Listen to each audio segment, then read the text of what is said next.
Awesome. You can hear me okay? Yep. Okay. So I'm going to give you this at the end. I actually already sent it to you. Okay. Yep. But basically, so you've recently, Spencer here is 16 years old, and he has just recently been diagnosed with Lyme disease. And so we're just going to go through that. So just beforehand, Spencer, you want to go ahead and tell me what you know about Lyme disease? Other than the primary cause being that it's caused by stuff like ticks, not particularly all that much. Hey, that's okay.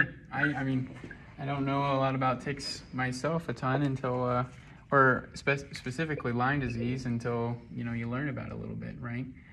And so I just want to go ahead and kind of help you out with a little bit of things.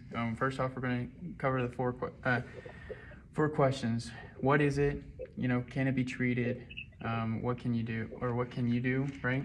And what there is to help, okay? So just to go ahead and let you know what it is, basically Lyme disease, you're right. So Lyme disease is transmitted by ticks. So what will happen is it actually lives, like there's a certain bacteria or germ that lives in mice and deer. And so when a tick goes and bites that, they'll come back, and if a tick bites a deer that has that bacteria and then bites a human, that human can get what we call Lyme disease. And one of the biggest ways that you can know that you've had Lyme disease is that you'll basically get a rash on your skin that looks like a bullseye, right? Like the archer, shoot kind of deal, and it'll just, that's what you shoot for. So you'll legit have like a center and then an outer ring and it can get up to like 12 inches sometimes. But other couple things, you'll have like a headache and stiff neck and stuff like that. Especially in younger, the biggest thing is like your joints will be swollen. Okay, so bullseye, a rash, you'll have swollen joints and you'll be really tired. Does that make all sense? Those are the early symptoms. Some of the later symptoms are severe weakness and paralysis, and then you'll even have heart problems, eye problems. I mean, you can have neuro problems, so trouble speaking and trouble with memory as well. So you can have a lot of later problems that can be a lot more persistent. So kind of going on how it's treated, just so you know, so if you catch it early enough, if you catch it before it progresses too much, generally speaking, you can, and now that we've caught it, what we're going to do is we're going to go ahead and give you antibiotics.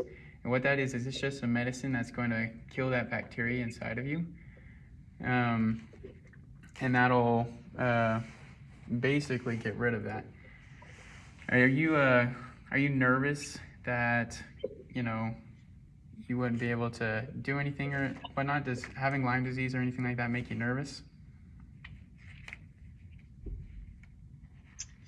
Not particularly. From what I can tell, it seems that we have enough of an understanding of it where we can make sure it at least doesn't get out of hand, and we'll be able to basically keep it in check at the very least. Yeah. So what happens if you start feeling better before? So the doctor, he's going to give you a medication, right? It's an antibiotic, and you're basically going to be asked to take that, okay? And that'll make you feel better. What happens if you feel better before the bottle runs out and you still have some medicine left? Are you going to stop taking it, or do you keep taking it? Keep taking it, because lack of symptoms doesn't mean all that much, because there could still be a smaller form of the bacteria, and you don't want that bacteria getting anti-resistance to it, so then when it comes back stronger that time, it won't be as effective. That's really smart, Spencer. I don't know, where did you learn that from? 7th or 8th grade science, I forget. That's awesome. Well, you're smarter than I was in 8th grade, that's for sure. I didn't know that. But basically, yeah, I just wanted to stress how important that is. That even if you start feeling better, make sure to always take your medicine. Um, 1 second, we're just gonna get the light back on real quick. Yeah. I can say, oh yeah, just keep on taking the medicine, but it might be harder to remember to take the medicine. Right. So I do want you to know, though, that there are some more severe symptoms, like if you've had some pretty good muscle pain or nerve pain, or like some extreme tiredness and even memory problems. Things like that can even last up to 6 months, okay? But I don't want you to worry too much, but like the more severe it is, the longer, and the worse you're sick, the longer it's going to take to recuperate, okay? But and in most cases where we're able to catch it fast enough, we're able to see a full recovery. Do you have any questions about that? No. Okay.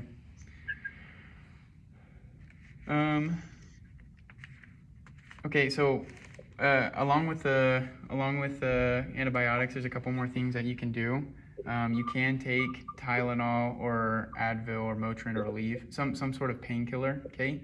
But just don't take multiple, right? Don't take Tylenol and ibuprofen at the same time, okay? Unless your doctor says it's okay, all right? So you just want to take one, because if you take too much, it can actually cause like a stomach. It can give you a pretty bad stomach ache, right? And you'll have some digestive tract problems. Cool. Does that make sense?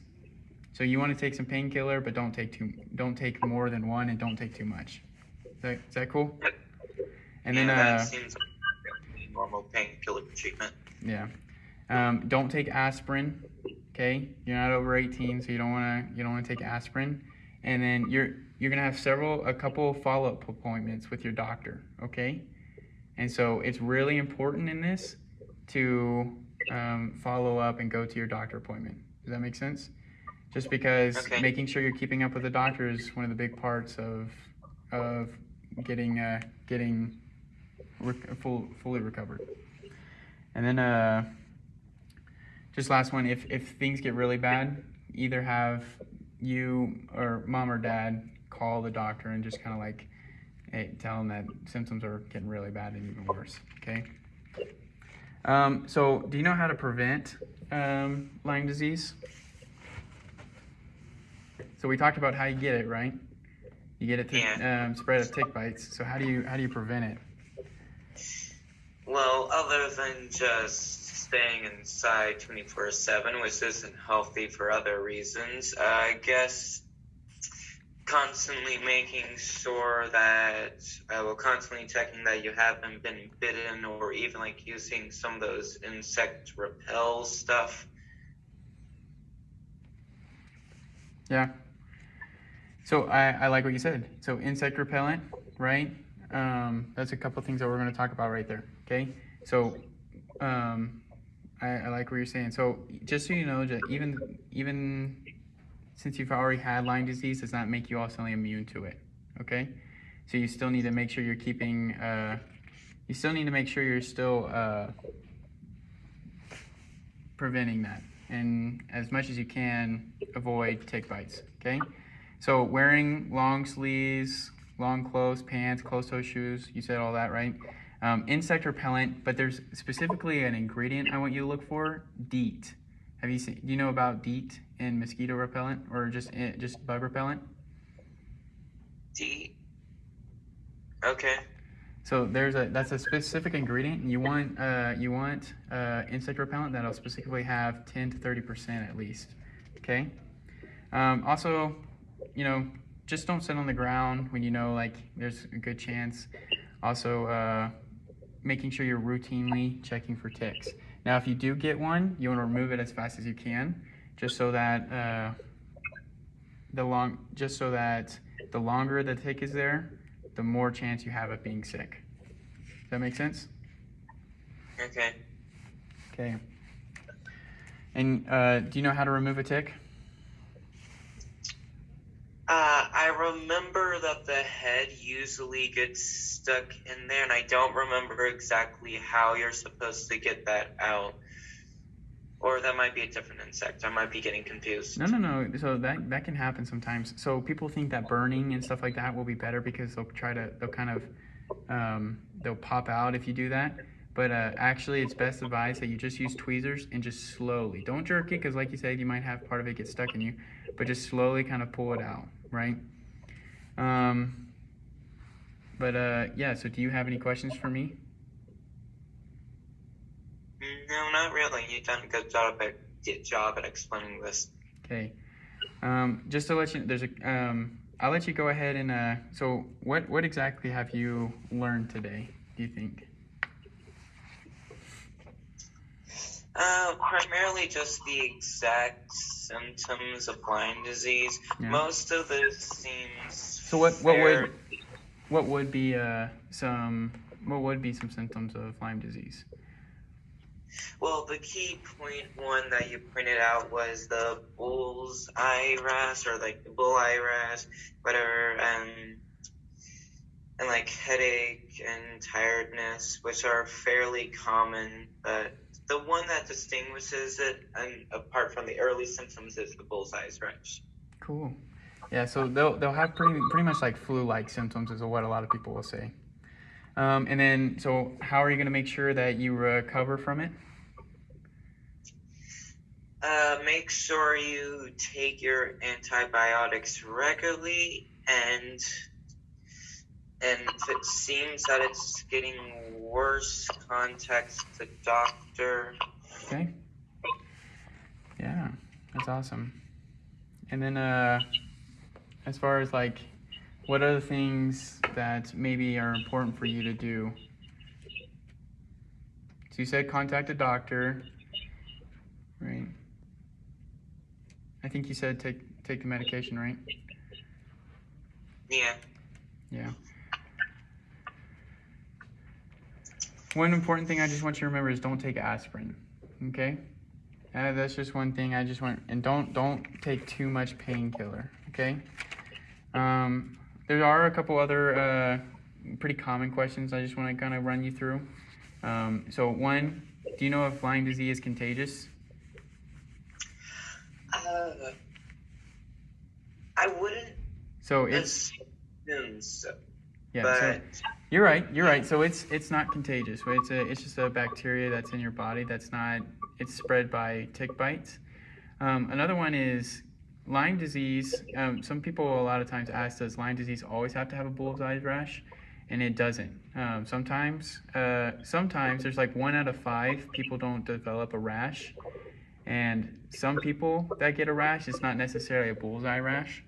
But just know that a bullseye rash is like a hallmark or just like a key. Like if you see a bullseye rash, and you can pretty confident that it's going to be Lyme disease. Cool? okay. And then also, can tick bites give you allergies? It's true. So not every tick bite will you get Lyme disease from. And what they mean by that is some people will get a tick bite and not get Lyme disease. Instead, they'll flare up and like have like an allergic reaction. And so an allergic reaction from a tick bite is not necessarily a Lyme disease. Okay? Sometimes the biggest thing is that basically over time, like the rash over time does not get worse with an allergic reaction, while the rash over time will get worse with Lyme disease. So, also, just to let you know, there is a couple of resources. The very top, they pretty much make it pretty basic and easy to understand. So if you have any questions, any more than I can give you, or answers I can give you, there are ways that you can go on these sites and look that up. Okay? Well, thank you so much. Is there anything else I can do for you? Not really. Okay, all right. Well, thank you so much. You have a great day.